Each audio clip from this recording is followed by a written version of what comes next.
Okay, thank you for being here for our book creator webinar. This is just basically an introduction to book creator, and it's going to be very rudimentary, but don't worry, you're going to get the basics. And I'm a big fan of learning while doing, so if you're a creative soul, you're really going to love the idea of getting yourself involved in learning how to use Book Creator.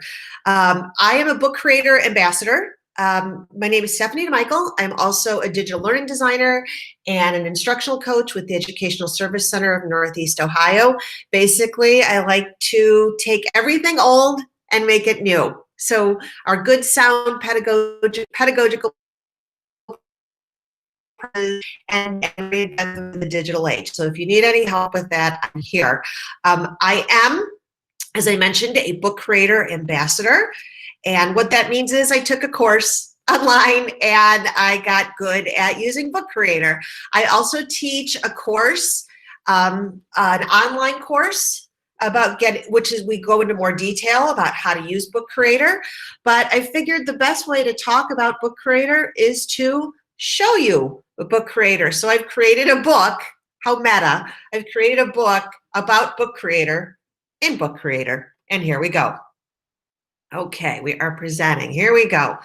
So what we're going to do today is first just go over some of the basics, and then I'm going to walk you through it, and then if time permits, we'll have time for questions and maybe to go into some more details.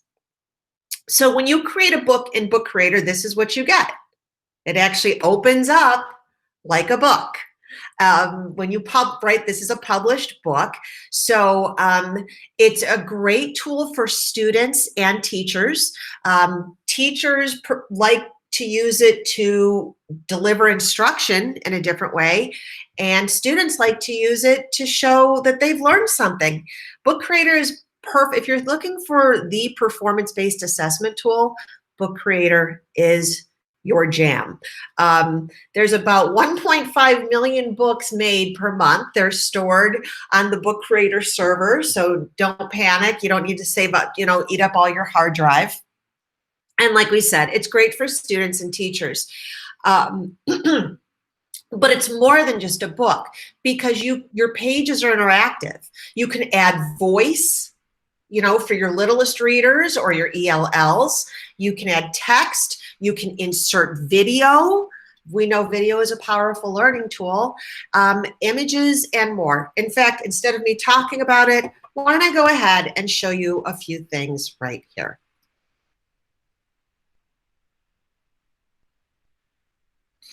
So this is from a teacher from my Book Creator online course.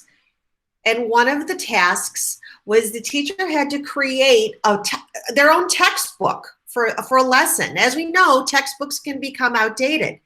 And you're a content expert, so why not share your stuff?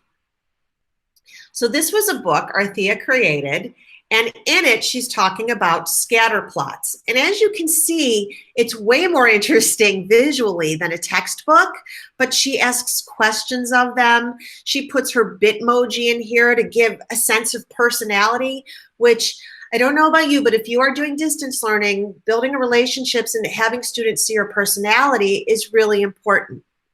So instead of delivering direct instruction, instead of lecturing its students, Arthea created this great book about scatter plots and how it's done.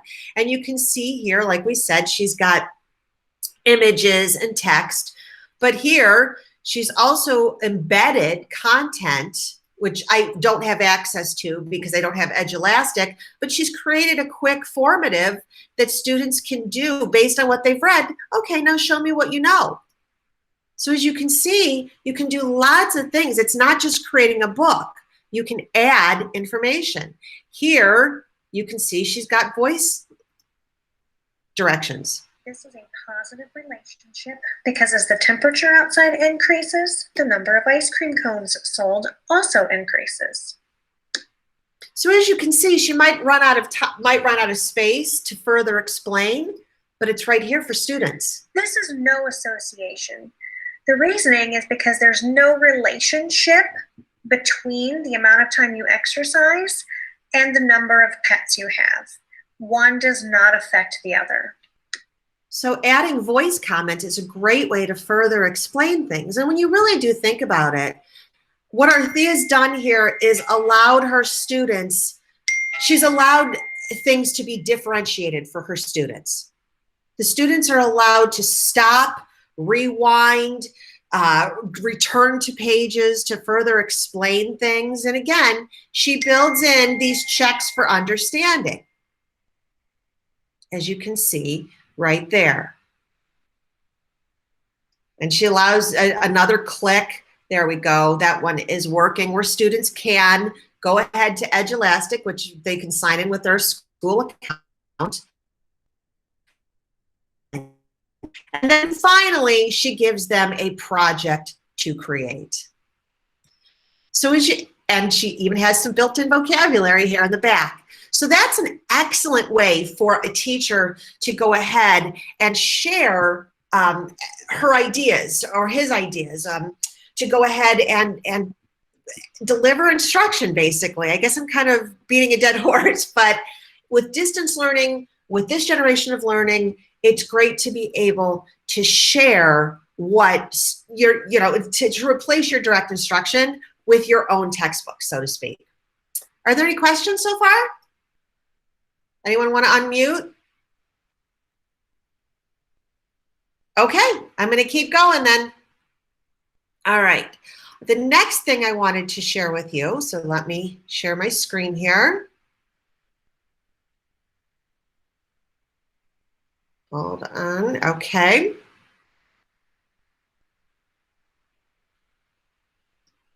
Actually, hold on one second. Bear with me. I'm going to try that again. There we go. Okay. So we looked at an example made by a teacher. Now let's look at an example made by a student. Oh, goodness, I have the wrong link. No worries. I think I put the same link for both, and I apologize. That's on me. Okay, but here's what we're going to do. We're going to go to bookcreator.com, and I'm just going to quickly share something with you made by a student.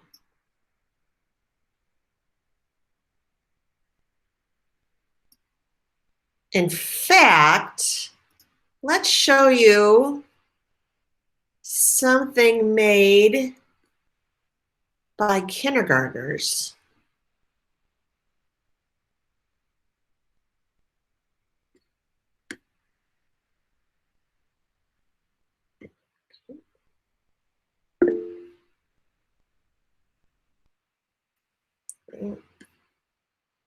Actually, hold on one second. Okay, we're just going to go ahead and I'm going to go to my personal account if you don't mind here, or I'm just actually, you know what? I don't want to waste your time, so I'm going to go ahead and share that with you. I've got some more coming up, so that'll be fine. Okay, students of all ages can use Book Creator, so it doesn't matter whether you're a kindergartner, like this student who made her own book. Little and a black yellow. One day there was a person. It was not time. He forgot to lock the door. He went to bed. Okay, so as you can see, this student, this is a kindergartner who drew her own pictures and wrote her own story, and then recorded recorded her voice to narrate the story. That's a kindergartner. Here is something created by an AP student, a 12th grader made this for AP European History, made this hilarious yearbook. Discussing European history. He divided it up into seniors. So this was sort of, if you've ever taught AP, after the AP exams, you've got like 3 weeks where you've got nothing to do. So this teacher allowed the students to get creative. We've got senior quotes here from Stalin and Mussolini. We've got the juniors. So again, as you're seeing this, these are so much better than our standard tests, our fill in the blanks, our multiple choice. If creativity is the highest level of Bloom's taxonomy, then Book Creator is a great place for your students to create and to really show what they know. I mean, come on, this shows tons of critical thinking, higher level thinking, and creativity. So again, students of all ages can use Book Creator. Also, teachers can create libraries for students. And in a library, just like in a regular classroom, in fact, let me show you my library.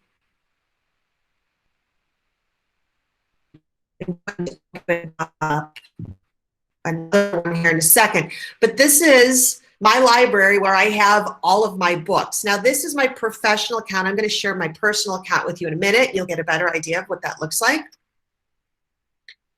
But what's nice about creating these libraries for students is that students have the ability to join your library, and you can, as students are creating, so it gives them a safe space to create their own books, and you can give them actual feedback within the book. You can leave a voice comment. You can write text on the books and give students that feedback and help keep everything organized. The sky is the limit when it comes to creating with Book Creator. You can create step-by-step guides. You can create digital portfolios. Like here's an example of a digital portfolio. Again, these are second graders who worked together to show what they knew. Each student had to come up with his or her own fraction question and then solve it. Not only with written, this is math, so with a written part, a voice part, and a drawing. 3/5 of the cookie has been eaten. The children each enjoyed a delicious part of the cookie. So as you can see, it's just so many possibilities. You can do science reports with it. Here is I think this was a middle school student. So instead of doing the trifold board for her science fair, she used Book Creator. And she documented the apparatus that all the pieces she used, the equipment she used.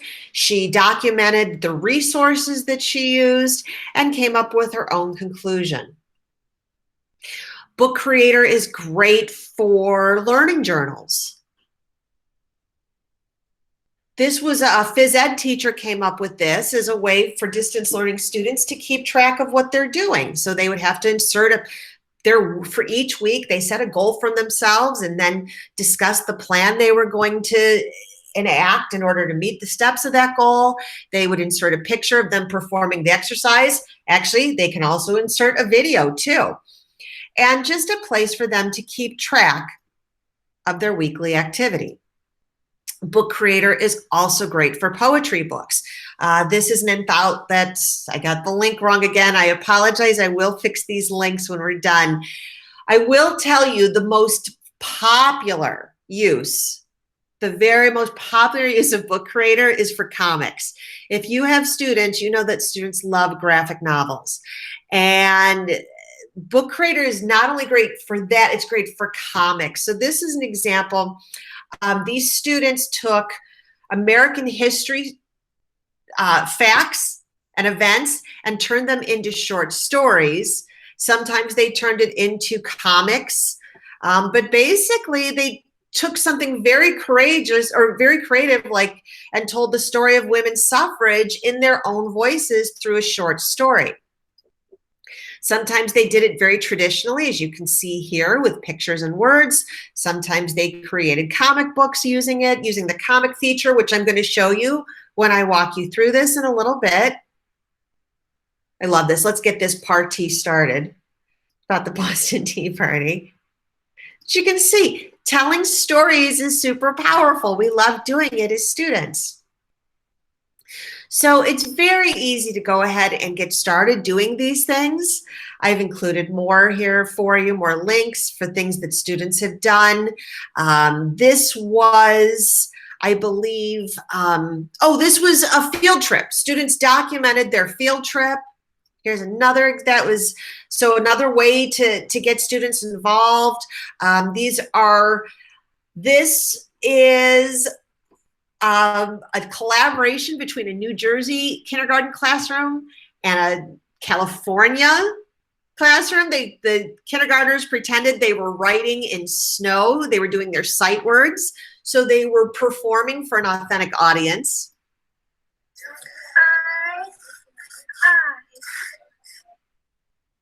So again, another way to also document those of you who have littles and documenting their sight word acquisition is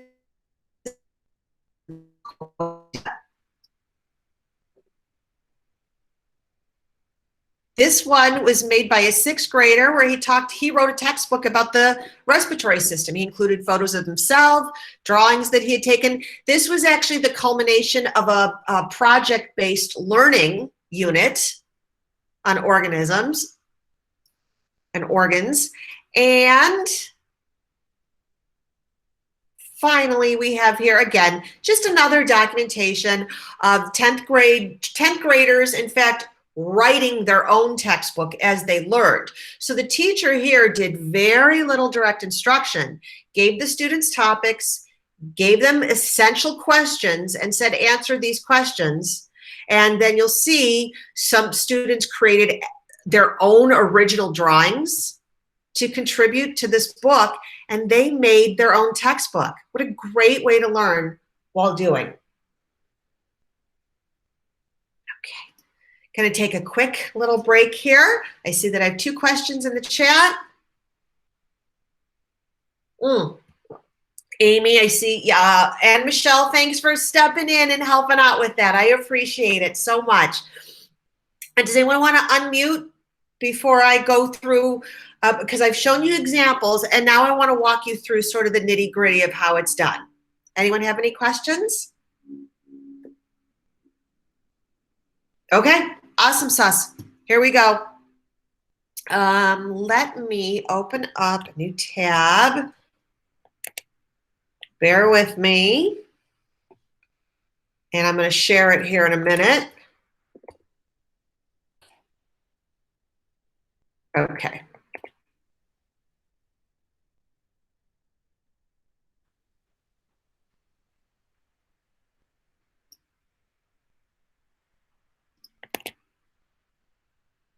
Okay, hopefully you should be seeing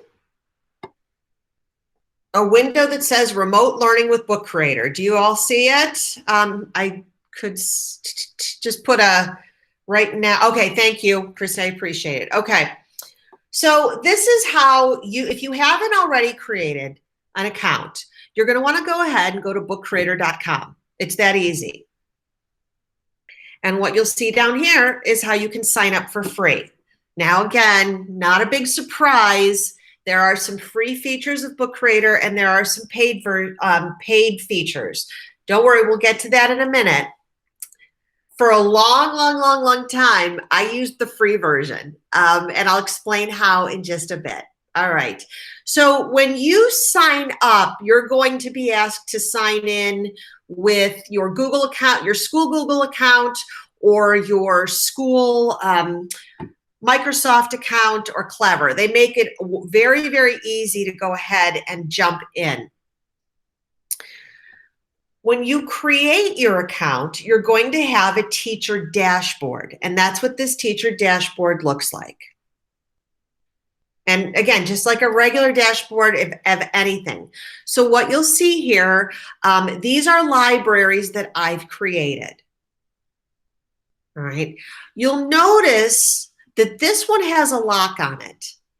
When you create your first Book Creator account, you're going to have a private library. This is your private library. That means you can't invite anybody to join this library. You can certainly share out your work, but you can't get people to join and collaborate in here. So these are things that I've made. This was a textbook I made for a math teacher. It was our unit on statistics and using baseball to understand statistics. But what I wanted to show you is that when you create your book creator account for the very first time and in your private library, you're going to see this. It's an interactive short tutorial for teachers called Getting Started with Book Creator. And what's so great about this, a lot of tools don't feature this, is that it walks you through the process. It's not just watch, it's do. They'll tell you to drag something. They'll tell you to create something. They'll see the try it now button. And what you'll do, and I highly encourage you the first time you do this, to walk yourself through this tutorial because it gives you practice in using Book Creator. So I highly recommend you do that. So this is what it looks like when you're in edit mode. And I'll push this button up here in the upper left-hand corner. So these are my books in my private library. Now I've published them out, and you can tell that I can because they have that little globe icon, which means I've published them to the world. So if anyone has the link, they can go ahead and open up. This was something I did for professional development one time. Instead of just standing in front of people, I gave them a book and said, go ahead. Again, it was perfect for differentiated learners. Let me push that hamburger and go back to the teacher dashboard. So here are the libraries that I have created. I will tell you that you will not see this in the free version. I do have a subscription to Book Creator. To me, it's worth it. I'll, again, explain more in a little bit. This is my online class that I have. These were books I put together for distance learning, and this is something we're going to do today. I can go ahead and create a new library simply by pushing that button. If I scroll down, these are libraries that other people have shared with me. So for example, people who were in my Book Creator online course, they created libraries and then they shared out the things that they created and invited me to their libraries. If I ever want to join a library, all I have to do is push this button. And I will have to have the code. So if you want someone to join your library, I'm going to show you that in a minute, but they need to have the code. So the dashboard is really, really, really simple. And I just wanted to show you, this is sort of brand new. This is Discover. The beautiful thing about the internet is that, guess what? There's all this great stuff out there to borrow. Now, Book Creator has gone ahead and put together some great resources for you already if you're like looking to get started. You can also search for examples to borrow. You can search by grade level.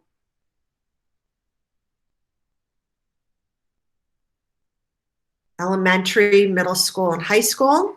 So, you know, get a good idea of what's out there and what you can do with your own students. Also, other ambassadors and educators have shared their ideas, how to use Book Creator for formative assessment. So if you're thinking this would be a good way to do it, but I'm really not sure how to get started, go ahead and check out the resources that are available. You can also discover and search for things, not just by grade, and not just by things written by their teachers, but by subject. So depending on what your subject is, I was always an English teacher. I was a high school English teacher. That's how I started. So I might, you know, go ahead and scroll through this and look for great ideas made by teachers and other students. Click the back.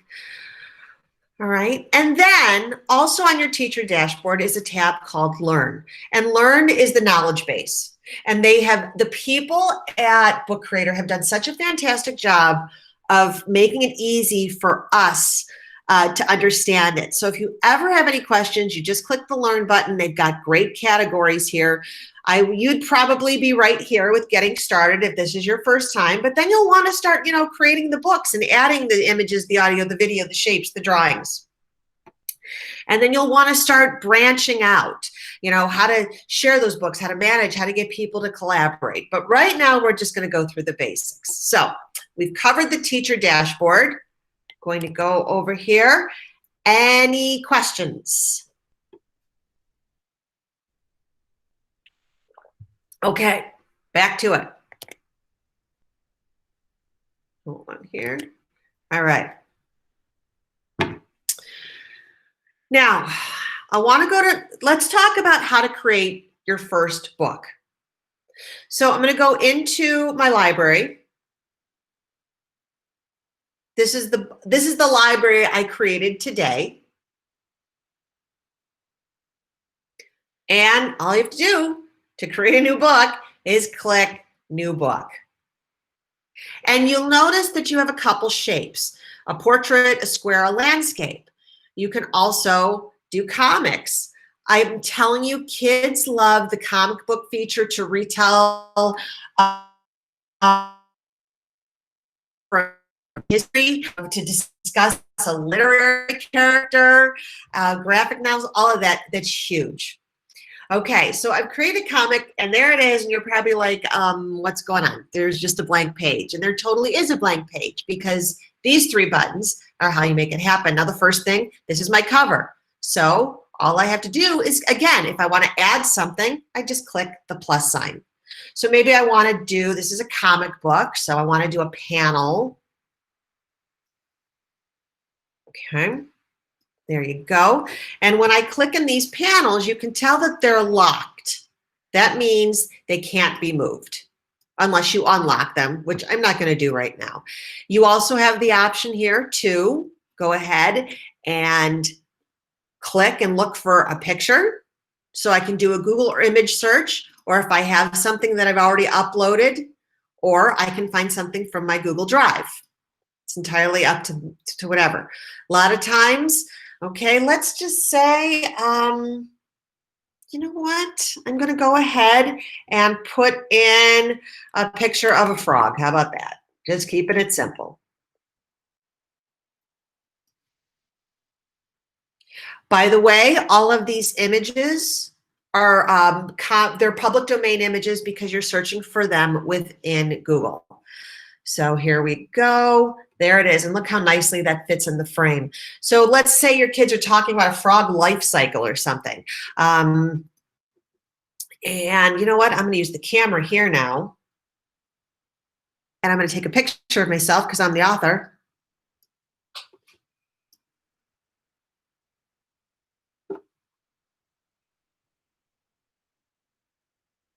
There you go. It's fit in there. So I can now add, let's see, I'm going to add text. And a window pops open for your text.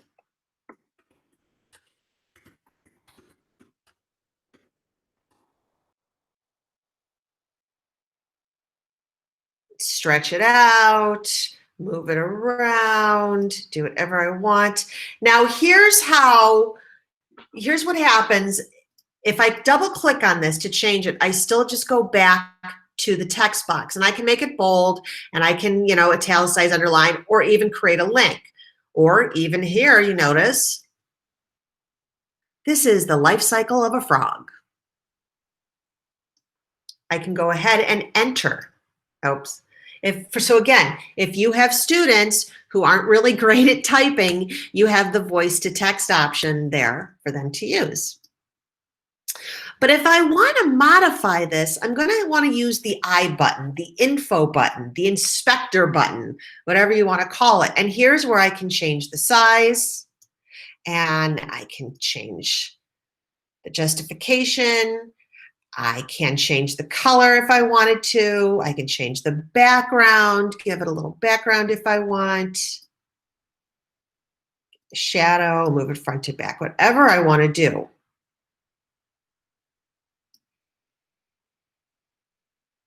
You know what? And I don't think I want that background, so I'm going to get rid of the background right there.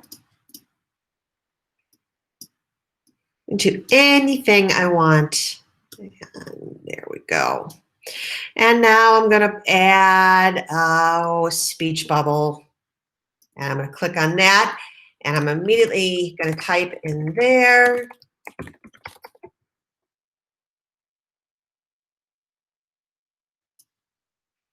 Again, it's one of those things you learn by doing and playing.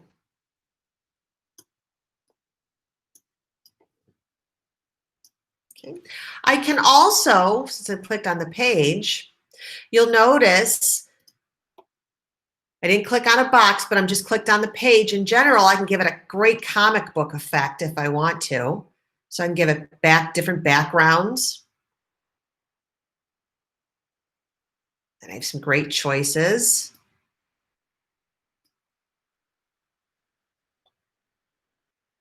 I also can just do straight up colors for a background.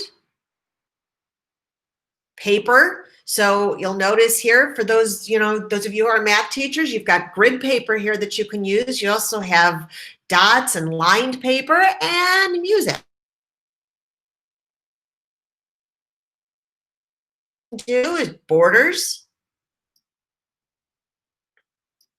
patterns, and textures. So again, those are for regular books, but for the comics, I like to create a comic background, like a wow factor. So that's just me. All right, so there we go. I've got my cover, but now I need more content. Well, what you'll originally get, okay, when you create any new book, you'll get 3 pages. If I ever want to add more pages, I just keep clicking the add button. And I can use this back button to flip through my pages. I'm actually going to use this play button right now to see what it would look like in real life. So I'm getting a preview of my cover, and I might want to add more things. That's okay. I can also have the book read to me. Life Cycle of a Frog by Stephanie DeMichele. Okay.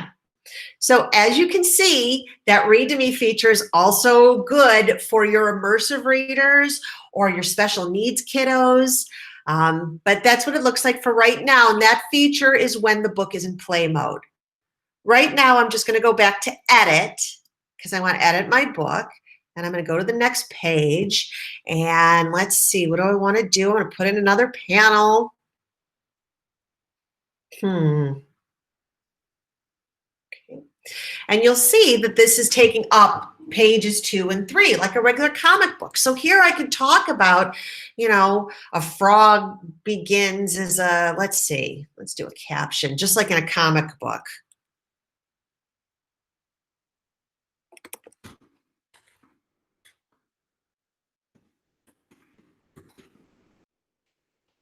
Oh, I'm trying to make this comic book.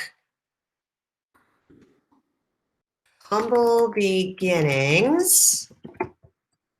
Okay, and you'll see it gives me that cool caption font, and I can go ahead and put a picture in here of, let's see, let's search for a frog egg. I don't know, we'll see. Okay, there we go.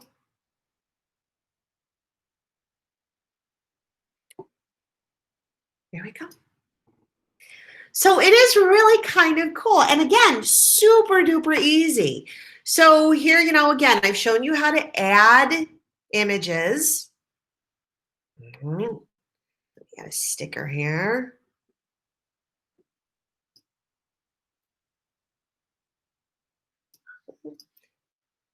Right.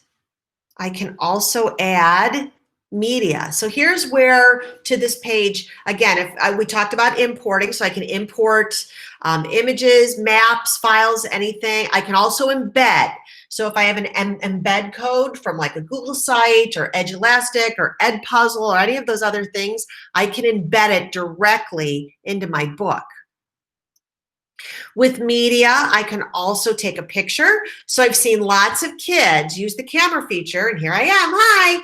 I've seen them use the camera feature to take pictures of themselves completing a task, completing a science experiment, going through their thinking process through math, and they'll take pictures like,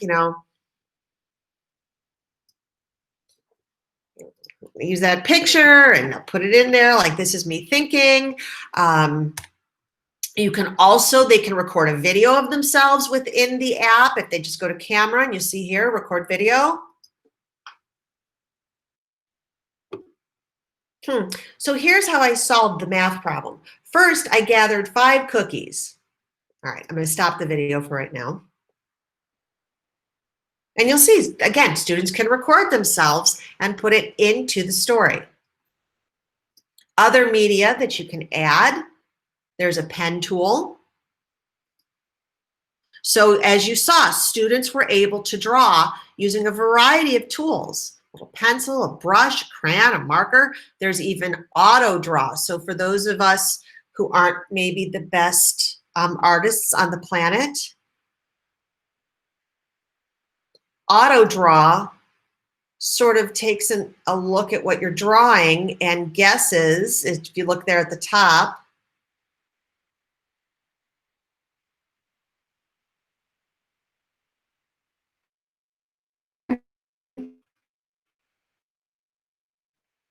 it's not quite, I guess no, this is not drums. Believe it or not, this is actually a frog. So I'm trying, oh, there we go, look at that. It's recognized it. So maybe I'll go ahead and click that, and there you go. I have my frog. I'm gonna get out of auto draw right now. I can change the color. I can go ahead and erase. I can also, let's see, I wanna change the color and turn my frog green. Go, and maybe I wanna add a little sparkle because he's a magic frog. So you can see it's all kinds of fun, and I can undo anything at a moment's notice. I can even add emojis, which are huge with kiddos. So again, all kinds of ways that students can be creative.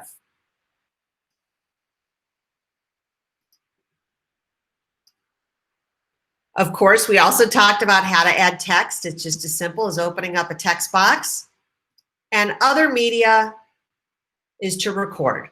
So again, I could record sound. I could, as you saw, students will telling their tales by simply inserting. And and actually we saw that example with Arthea and her math example. She would further offer explanations for her students. Okay, so we've talked about media and the backgrounds. What else can we add? We can also add shapes. So here are the shapes that you can add. And you can also, if you double click on it, you'll be able to enter text into a box. You wanted to do a little call out somewhere, you can change it. All right, and go to inspector to make changes. If I want to change the color and maybe give it a shadow and a border.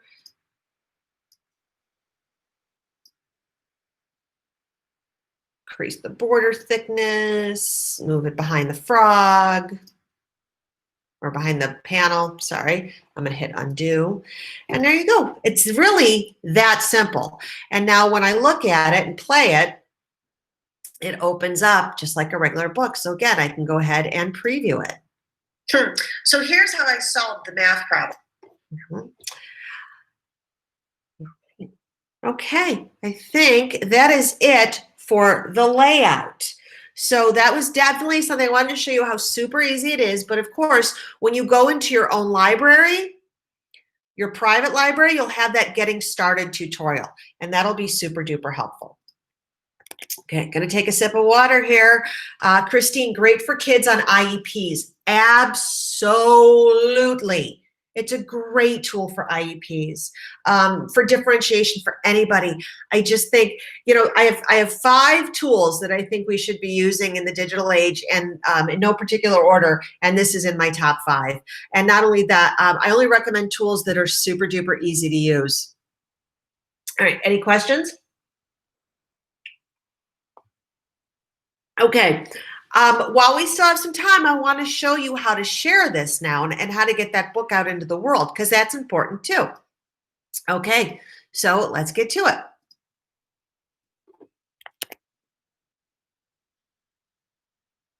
All right, so let's get back to that book that I've created.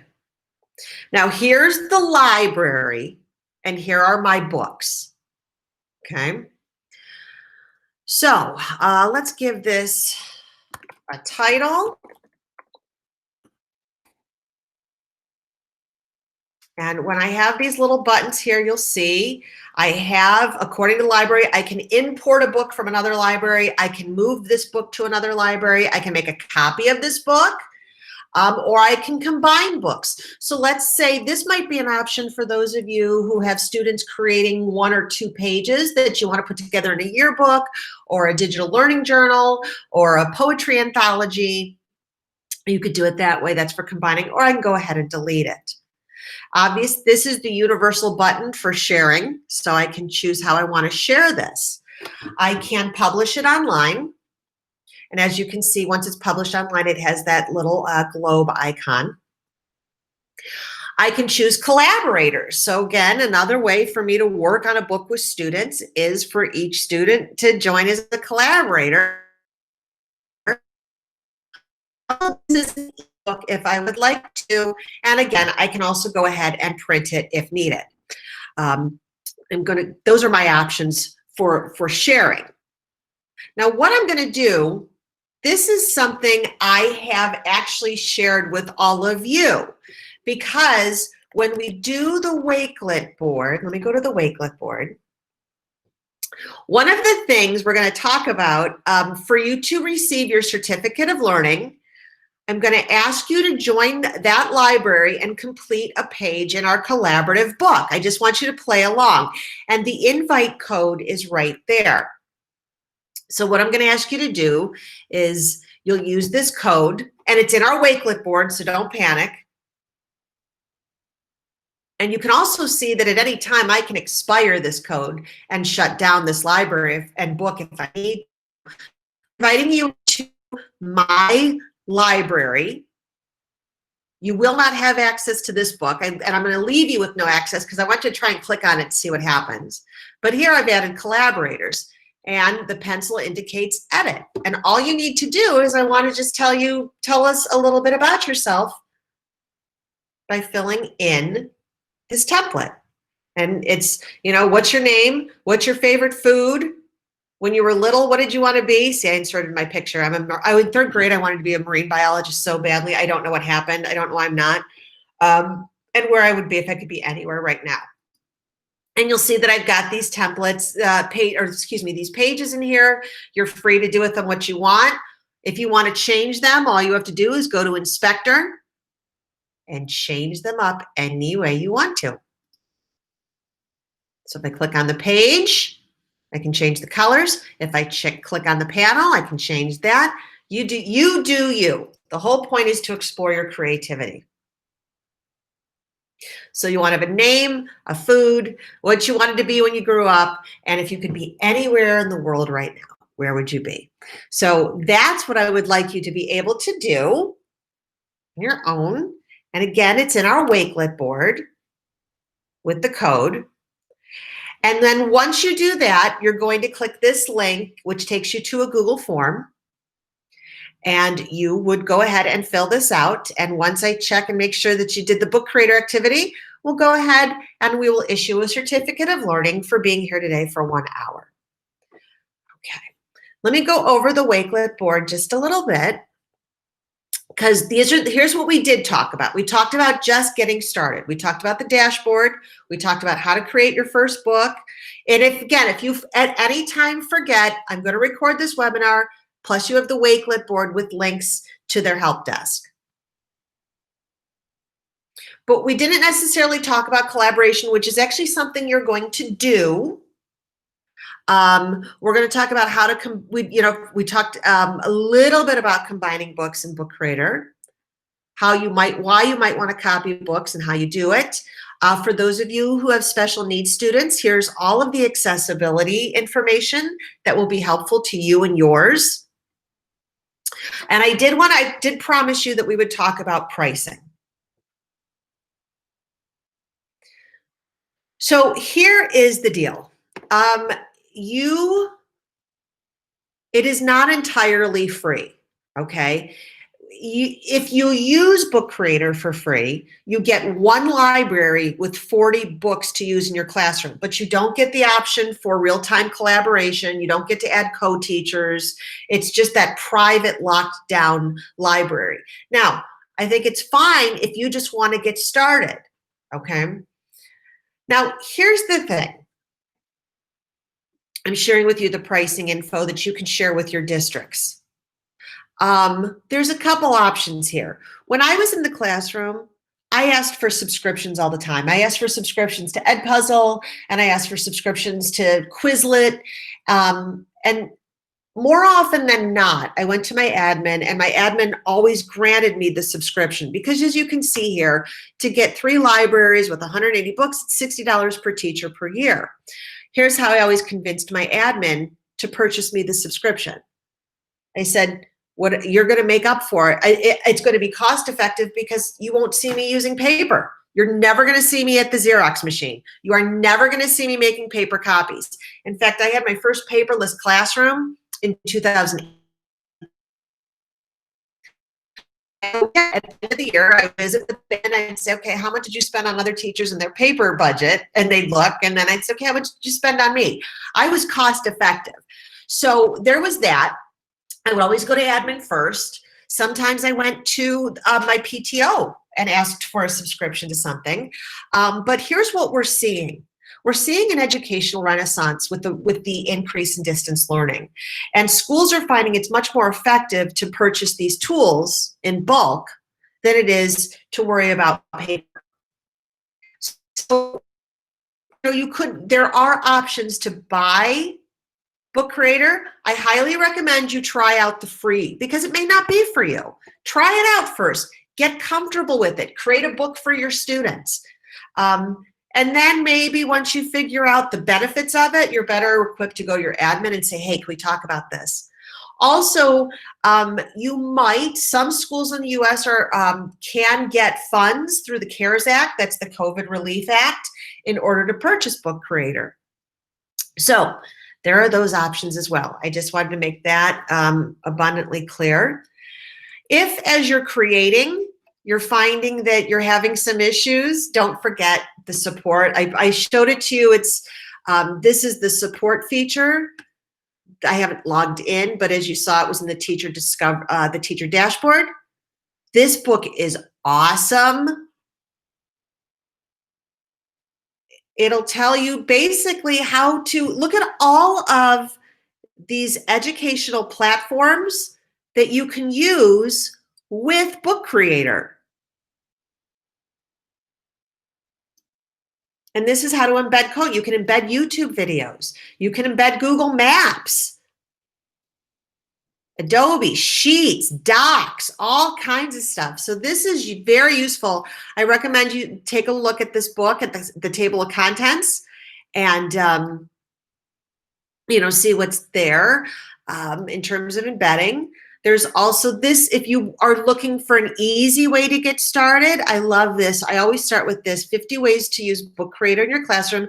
And these are ideas by teachers for teachers. So I'm just going to click here on this link for teaching phonics. Here's a teacher teaching phonics and how it works with Book Creator. So those are really great resources, and I've included them in our Wakelet board. There's the task, certificate of learning. Once the recorded webinar is ready, I will be sure to update our Wakelet and add it here. If you need any help, I have free coaching. So all you need to do is click that link. I have virtual office hours on Tuesdays and Thursdays from 3 to 4. You would just click this link, and it's through Google Meet. If you want to book 15-minute appointments, I have those on Mondays and Wednesdays, and you can just go ahead and click this little calendar icon, and we'll set up a 15-minute appointment. And this saves the trouble of emailing back and forth. I also have a virtual help desk that I've created through Flipgrid. So if you don't have time, if this is 24/7, if the virtual office hours and appointments don't meet your schedule, go ahead and use the virtual help desk. As you can see, Here's a link to my email, a link to my Twitter, a link to my YouTube, a link to my Instagram, and a link to my TikTok. I have been delving into creating quick video tutorials with TikTok. It's awesome sauce. I love it. So that's there, and also my catalog of instructional technology offerings for fall. I've got courses, online courses, webinars, online book studies, trainings, more, blah, blah, blah, blah, blah. So all of that information is in our Wakelet board. Okay, so I think I covered everything. I'm not entirely sure. I just wanted to see if there were any other questions. We've got 4 minutes left, and I just wanted to see if anyone wanted to pop in with questions.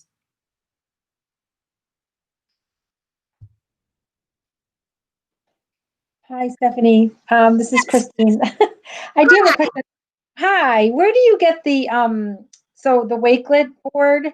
Is that something you're going to send to us, or how do we connect with Okay, that? so I dropped it here in the chat. So if you go Oh, to there it is. Yes. do Okay. you see it? Mhm. Okay, got it. So that's your particular And click Wakelet board. on the link, and then I'm not going to delete it. So you're going to want to bookmark it so you don't Got lose it. it. Thank you. But I'm not ever going to delete that Wakelet site. So that's like your one-stop shop for everything we discussed today. Thank you. Oh, it's entirely my pleasure. So Stephanie, we go on your Wakelet board to add our page. Is that correct? Oh, to add your page to the book? Right. No, I'm sorry. So what you're going to do, no worries. That's a good question. I'm sorry I didn't explain it better. Here, let me walk you through it. So you're going to go ahead and create your own book creator account, okay? And you'll log into Book Creator. In fact, so let me log out here. I'm going to sign out, and then I'm going to sign in, teacher sign in. I'm going to sign in with Google.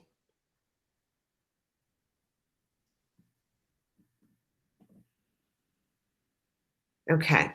Let me go to my teacher. There's my teacher dashboard. So what you're going to do as a student, you're going to join a library.